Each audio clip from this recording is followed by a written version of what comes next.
नमस्कार, आप देख रहे हैं Gorakhpur fight back. Gorakhpur fight back की इस न्यूज आवर में हमारे सभी दर्शकों का एक बार फिर से स्वागत है।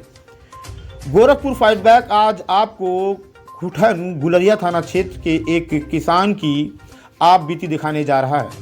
हम आपको बताते चले कि चकबंदी के अधिकारियों के द्वारा एक पीड़ित किसान को परेशान किया जा रहा है। हम अपनी खबर में दिखाएंगे और मिलाएंगे उस सुरेंद्र निषाद से जो काफ़ी परेशान हैं, जिनकी 150 एकर ज़मीन है और उस ज़मीन में से 33 एकर ज़मीन को चक रोड के नाम पर चकबंदी अधिकारी के द्वारा चक रोड के नाम पर चकबंदी से बाहर कर दिया है। हम आपको बताते चले कि चकबंदी का मतलब क्या होता है। चकबंदी का मतलब है किसानों के बिखरे हुए खेतों को एक जगह इकट्ठा करना। चकबंदी से किसानों के खेत बड़े होते हैं, जिससे खेती की लागत कम होती है और आधुनिक तकनीक का इस्तेमाल आसान हो जाता है। चकबंदी से भूखंडों की सीमाओं को लेकर होने वाले विवाद भी खत्म हो जाते हैं। चकबंदी के बारे में ज़रूरी बात है, चकबंदी सरकार की एक कल्याणकारी योजना है। चकबंदी की प्रक्रिया में किसानों को उनके बिखरे हुए खेतों के बदले एक की जगह 1 या 2 खेत दे दिए जाते हैं। चकबंदी से खेत का आकार बड़ा होने से कृषि क्रियाकलापों की देखभाल करना भी आसान हो जाता है। चकबंदी से कृषि उत्पादकता बढ़ती है।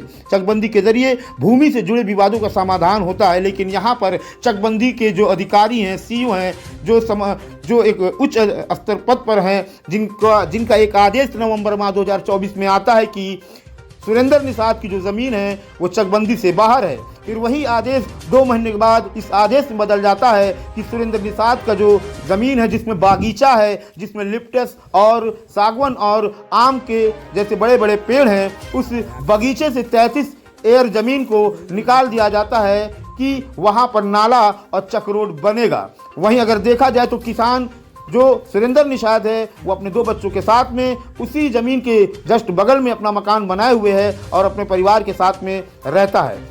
चकबंदी के अधिकारी के परेशानी के लोगों के द्वारा ये काफ़ी परेशान है और सुरेंद्र निषाद का कहना है कि इसमें लेखपाल, कानूनगो और चकबंदी अधिकारी मिलकर प्रधान से और एक व्यक्ति से मिलकर के उसकी 33 एकर ज़मीन को उसके बागीचे से सटे उसको चक रोड और नाले के नाम पर चकबंदी से बाहर कर दिया गया है। आइए हम मिलवाते हैं सुरेंद्र निषाद से। क्या आप बीती सुरेंद्र निषाद की ये वह आप स्क्रीन पे देख सकते हैं कि ये इनका परिवार है और काफ़ी लाचार और परेशान दिख रहा है। इन्होंने मुख्यमंत्री से अपनी जो है गुहार लगाई है। उन्होंने मुख्यमंत्री से गोरखपुर के जिलाधिकारी और कमिश्नर से भी गुहार लगाई है। क्या है पूरा मामला, आइए हम आपको दिखाते हैं। इस पीड़ित परिवार पीड़ित किसान ने क्या कुछ कहा हमारे चैनल पर आकर के। गोरखपुर से गोरखपुर फाइट बैक के लिए शाहिद खान की खास रिपोर्ट।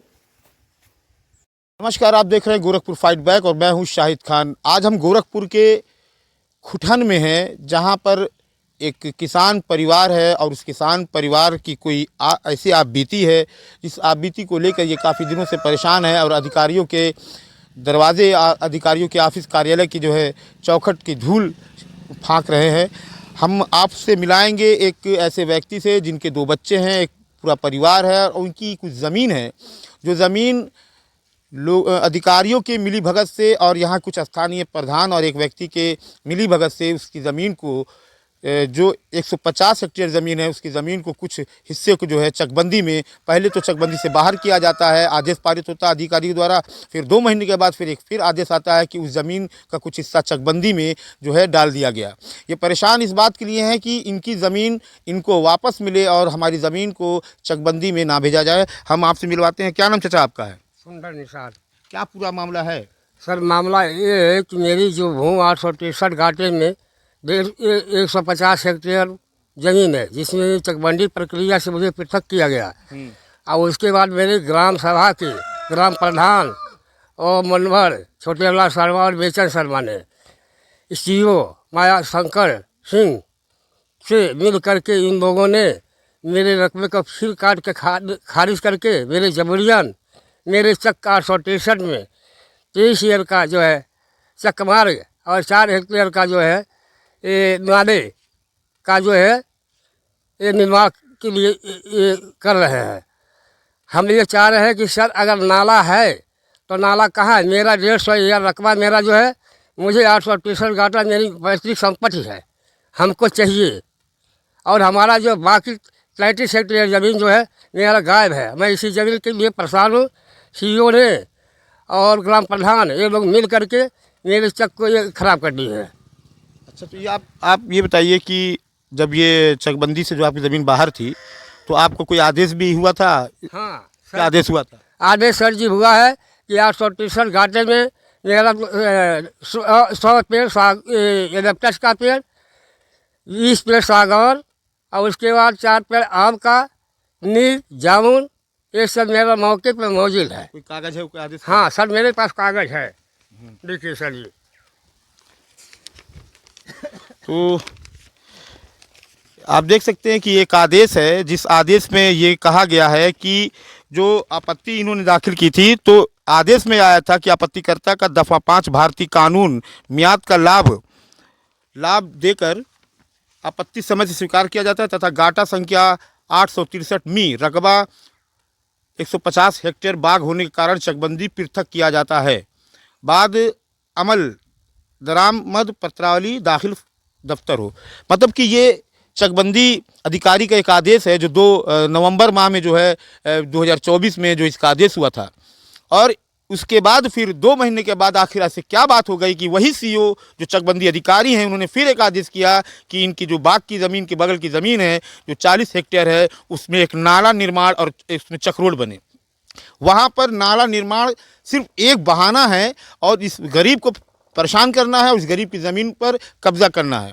इनका कहना है कि गांव के कुछ लोग हैं जिन लोगों के द्वारा इस तरह का काम किया जा रहा है। कहीं ना कहीं देखा जाए, आप देख सकते हैं कि हमारे पीछे पूरा परिवार इनका है, कागज से पूरा परिवार है, और इस परिवार की वो जो ज़मीन किसान की होती, किसान की ज़मीन ही किसान की जो है जान होती है, और अगर उसी ज़मीन को लोग ले लेंगे, हथिया लेंगे किसी भी तरीके, चाहे वो अधिकारियों से मिल करके या किसी भी कुटरचित तरीके से, तो ये किसान की जान चली जाएगी। कहीं ना कहीं देखा जाए, मुख्यमंत्री गृह जनपद है और भू माफियाओं को लेकर के मुख्यमंत्री का बहुत आदेश हुआ है, बार बार आदेश हुआ है किस तरह की कार्रवाई हो, लेकिन ये कुछ अलग किस्म की भूमाफिया का जो है काम लेखा जोखा सामने आ रहा है। खुद चकबंदी अधिकारी जो एक बार आदेश करता है कि इनकी ज़मीन को इनको दिया जाए, पृथक किया जाता है, और फिर दोबारा आता है कि इनकी 150 हेक्टेयर में से जो है 40 हेक्टेयर जो है ज़मीन नाला और चक्रोड में निकाला जाएगा, और 33 हेक्टेयर ज़मीन जो इनकी है, वो ज़मीन इनको कहा गया कि आपको 33 हेक्टेयर ज़मीन दिया जाएगा, लेकिन कहाँ दिया जाएगा ये अभी तक इनको नहीं बताया गया। कहीं ना कहीं देखा जाए, जो इस तरीके का लेखा जोखा तहसीलों में होता चला रहा है, इससे कोई जो है अनजान नहीं है। सब ये जानते हैं कि ज़मीन को लेकर के गोरखपुर क्षेत्र में गुलरिया क्षेत्र हुआ, चिलवा ताल हुआ या खोराबार हुआ, इन जगहों पर ऐसे ऐसे भूमाफिया हैं कि तहसील और राजस्व के लोगों से मिल करके इन जैसे गरीब किसानों को परेशान किया जा रहा है। हम बाबा से एक बार और पूछें, बाबा अपनी बात आप किससे कहना चाहते हैं हमारे चैनल के माध्यम से? सर, मुख्यमंत्री जी से मैं कहना ये चाह रहा हूँ कि मेरी जो ज़मीन है ये भूमाफियाओं से बचाया जाए, और जो है कि जिला अधिकारी जो है, कमिश्नर साहब है और मंडलायुक्त चकबंदी के, इन लोगों द्वारा मेरी ज़मीन का सुरक्षा किया जाए। और इसमें निर्मल प्रधान जो यहाँ के ग्राम प्रधान हैं, और इनके ग्राम है ये ग्राम खुटहन, निर्मल प्रधान, और निर्मल प्रधान जो है कि यहाँ के ग्राम प्रधान हैं, और ये छोटे लाल शर्मा, विजय शर्मा यहाँ के बगल के काश्तकार हैं, जो कि अपना उड़ान चक ले करके सर इस गार्ड में बैठाए हैं बगल में। क्या लगता है कि ये चकबंदी के लोग भी क्या इनसे मिले हुए हैं? हाँ सर, इसमें मिले हैं चकबंदी के लेखपाल कानगो और सीओ, लेखपाल का अविनाश राय और कानगो वीरेंद्र सिंह, जो कानगो हैं सर, वीरेंद्र सिंह है, और उसके बाद ये जो यहाँ के रोशनपुर के बंदोबस्त अधिकारी माया शंकर सिंह, बंदोबस्त अधिकारी, हाँ ये ही है सीओ, हाँ सीओ है सर। यही लोग मिल कर। क्या नाम है आपका? मेरा नाम सुंदर निषाद है सर जी। तो पीड़ित का कहना है कि मुख्यमंत्री से इन्होंने आग्रह किया है, गोरखपुर के जिलाधिकारी से, कमिश्नर से, कि चकबंदी के जो अधिकारी हैं इन लोगों ने और लेखपाल और कानगो की मिली भगत से निर्मल प्रधान और यहाँ के कुछ और व्यक्ति हैं मिल करके ये लोग जो है क्या नाम भैया? इंद्रमणि प्रधान जो यहाँ के प्रधान हैं, इन लोगों के द्वारा इनको परेशान किया जा रहा है और इनकी ज़मीन को ज़बरदस्ती चकबंदी में जो है स्थानांतरित करने की बात कही जा रही है, और एक नाला निकाल करके इनकी ज़मीन के ऊपर कब्जा ये लोग करना चाहते हैं। हम अपनी न्यूज़ के माध्यम से आपको दिखा रहे हैं कि ये गरीब परेशान, जैसे ये परेशान है तो पूरे उत्तर प्रदेश में कहीं ना कहीं इन अधिकारियों की वजह से